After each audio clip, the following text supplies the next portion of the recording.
नमस्कार साथियों।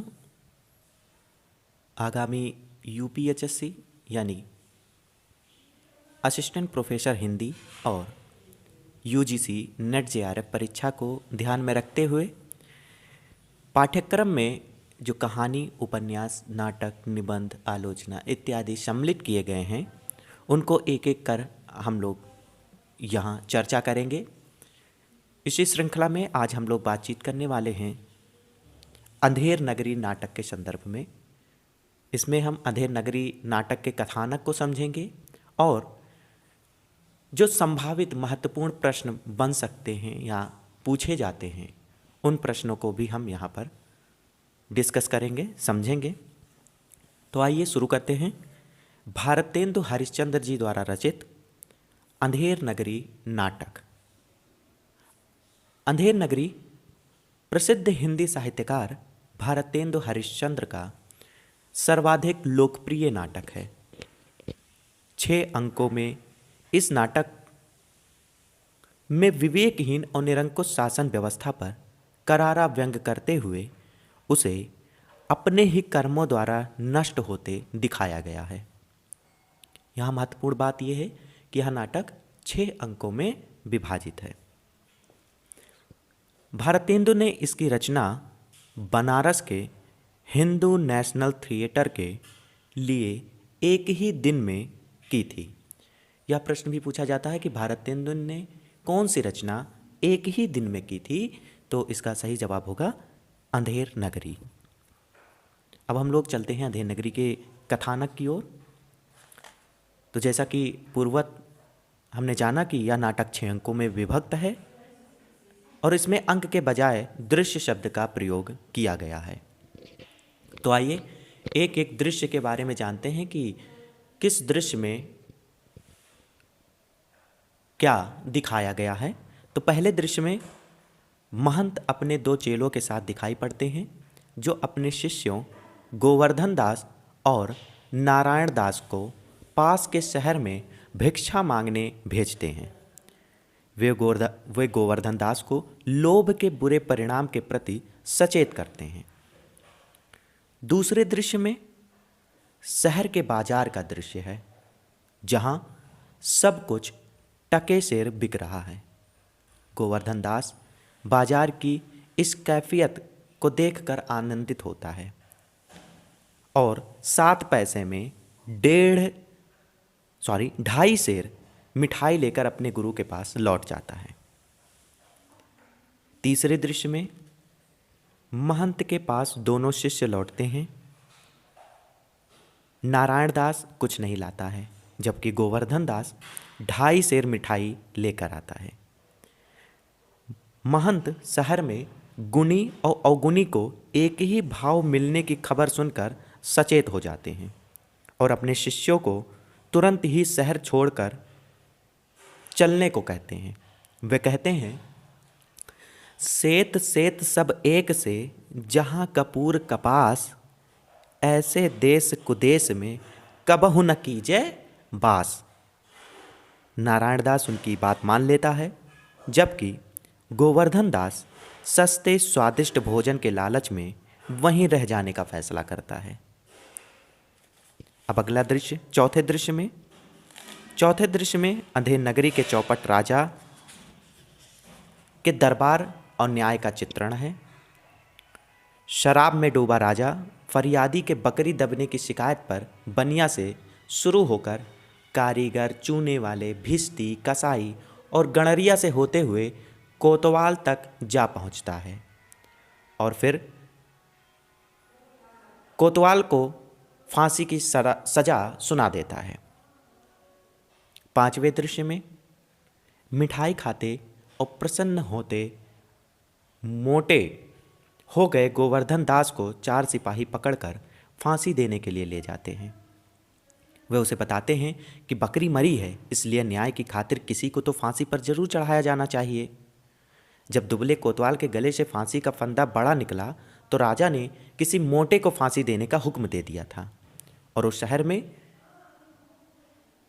गोवर्धन दास से मोटा व्यक्ति कोई दिखाई ना दिया तो सिपाहियों ने गोवर्धन दास को फांसी पर चढ़ाने के लिए राजा के सामने ले गया। छठे दृश्य में यानी कि अंतिम दृश्य में शमशान में गोवर्धन दास को फांसी देने की तैयारी पूरी हो गई है। तभी उसके गुरु महंत जी आकर उसके कान में कुछ मंत्र देते हैं, कुछ कहते हैं, कुछ बताते हैं। इसके बाद गुरु शिष्य दोनों फांसी पर चढ़ने को उतावले दिखाई देते हैं। यह देखकर और यह सुनकर राजा सचेत हो जाता है, अचंभित हो जाता है कि इस शुभ साइत में फांसी चढ़ने वाला सीधा बैकुंठ जाएगा। गुरु शिष्य आपस में लड़ते हैं, कहते हैं मैं चढ़ूंगा फांसी पर, मैं चढ़ूंगा फांसी पर, और कहते हैं यह शुभ साइत है, इस बेला में जो फांसी पर चढ़ेगा, जो मरेगा वो सीधा बैकुंठ जाएगा। तो इस संवाद को सुनकर राजा कहता है कि क्यों ना इस शुभ घड़ी का और इस शुभ साइत का फायदा मैं ही उठाऊं, और वह स्वयं को फांसी पर चढ़ाने की आज्ञा दे देता है। इस तरह अन्यायी और मूर्ख राजा स्वतः ही नष्ट हो जाता है। तो यह हास्य व्यंग्यपूर्ण नाटक है, भारतेंदु हरिश्चंद्र जी का बहुत ही महत्वपूर्ण नाटक है। 6 अंकों में विभाजित है। अब हम लोग चर्चा करेंगे, बातचीत करेंगे, इससे जो महत्वपूर्ण प्रश्न बन सकते हैं, जो परीक्षा में प्रश्न पूछे जा सकते हैं। तो पहला तो हमने ये जान लिया कि यह नाटक एक ही दिन में लिखा गया था, बनारस के नेशनल थिएटर में लिखा गया था, थिएटर के लिए लिखा गया था। और दूसरी बात यह है कि यह 6 अंकों में विभाजित है। अब आइए इसके कुछ महत्वपूर्ण प्रश्नों पर हम दृष्टि डालते हैं। पहला है, अंधेर नगरी नाटक का अंतिम दृश्य है। अंतिम दृश्य क्या है? शमशान का दृश्य है, तो इसका सही उत्तर होगा शमशान। नारायण दास किस नाटक का पात्र है? अंधेर नगरी का। अंधेर नगरी किस प्रकार का नाटक है? तो यह एक प्रहसन है। यह क्या है? प्रहसन है। ठीक है। अगला है, सेत सेत सब एक से जहाँ कपूर कपास, ऐसे देश कुदेश में कबहू न कीजय बास। यह कथन अंधेर नगरी के कौन से अंक से लिया गया है? महत्वपूर्ण प्रश्न है। आपको मालूम है कि यह महंत जी ने अपने चेलों से कहा था, तो यह तृतीय अंक में आया है, महंत जी द्वारा ये संवाद है। अगला प्रश्न है, अंधाधुंध मचो सब देसा, मानहु राजा रहत विदेशा। यह कथन किस पात्र का है? तो यह गोवर्धन दास जी द्वारा कहा गया है। सही उत्तर होगा गोवर्धन दास। भारतेंदु जी ने किस प्रहसन में भ्रष्ट शासन तंत्र पर प्रहार किया है? सही उत्तर होगा अंधेर नगरी। अगला महत्वपूर्ण प्रश्न है कि अंधेर नगरी नाटक की रचना कब हुई थी, किस वर्ष हुई थी? तो वर्ष 1881 ईस्वी में यह नाटक रचा गया था। इसकी रचना 1881 में हुई थी। अगला प्रश्न है, भारतेंदु जी ने किस नाट्य कृति की रचना एक रात में की थी?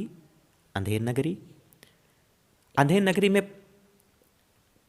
प्रहार किया गया है, किस पर प्रहार किया गया है? तो भ्रष्ट एवं विवेकहीन शासन तंत्र पर प्रहार किया गया है।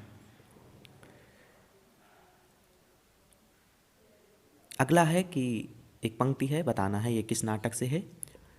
चूरन हाकिम लोग जो खाते, सब पर दूना टिकस लगाते, चूरन साहब लोग जो खाता, सारा हिंद हजम कर जाता। तो ये पंक्तियां भारतेंदु के अंधेर नगरी नाटक से लिया गया है, उद्धृत है।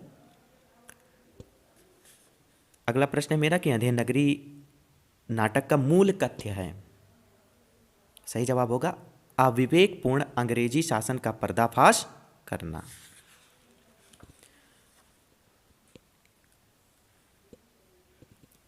अंधेर नगरी नाटक में कितने अंक हैं? 6 अंक हैं, आप सभी जानते हैं। अंधेर नगरी में लोभ लालच के वशीभूत होकर कौन रुक जाता है? तो महंत जी के 2 शिष्य थे, आप सभी नाम जानते हैं, गोवर्धन दास और नारायण दास।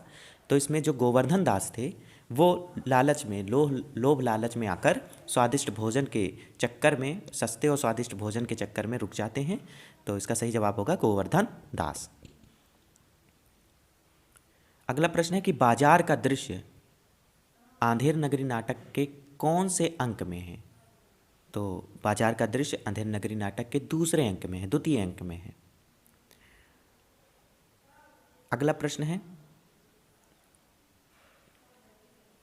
नाटक में चने बेचने वाले पात्र का क्या नाम है? उसका नाम है घासी राम।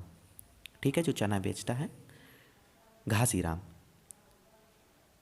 नाटक में राजा किस प्रवृत्ति का होता है? मूर्ख, विवेकहीन, शराबी और न्यायहीन। अगला प्रश्न है कि किस पात्र की दीवार गिरने से फरियादी की बकरी मरी? तो कल्लू बनिया की दीवार गिरने से फरियादी की बकरी मर जाती है। सही जवाब होगा कल्लू बनिया। अगला प्रश्न है, न्याय प्रक्रिया में फांसी की सजा किसको सुनाई जाती है? तो न्याय प्रक्रिया में सर्वप्रथम कोतवाल, दुबले पतले कोतवाल को फांसी की सजा सुनाई जाती है। अगला प्रश्न है कि राजा फांसी पर स्वयं को चढ़ाने का आदेश क्यों देता है?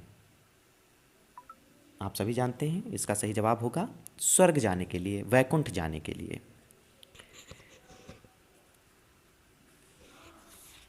अगला प्रश्न है कि नाटक की भाषा शैली किस प्रकार की है? तो नाटक की भाषा शैली विनोदपूर्ण है, सहज है, सरल है, ग्राह्य है। विनोदपूर्ण भाषा शैली का प्रयोग किया गया है। तो आज अंधेर नगरी नाटक से ये महत्वपूर्ण कथानक, संवाद और प्रश्नोत्तर आप सभी के समक्ष प्रस्तुत रहे। उम्मीद करता हूँ कि आप चैनल पर बने रहेंगे और जो भी कहानी, उपन्यास, नाटक आपके पाठ्यक्रम में दिए गए हैं, हम एक एक करके उस पर डिस्कस करेंगे, उस पर चर्चा करेंगे। बस आप इनको सुनते जाइए और आपको तैयार होता जाएगा, आपके दिमाग में कहीं ना कहीं स्टोर रहेगा। तो पढ़ने से ज़्यादा सुनना और देखना फ़ायदेमंद होता है, लाभकारी होता है, हमें याद रखने में ज़्यादा सहायक होता है। तो आप सभी हमारे इस YouTube चैनल के साथ बने रहिए और अपने तैयारी को मजबूत करिए, पुख्ता रखिए। चलिए, इन्हीं शुभकामनाओं के साथ फिर मिलते हैं अगले कहानी या उपन्यास या नाटक के साथ।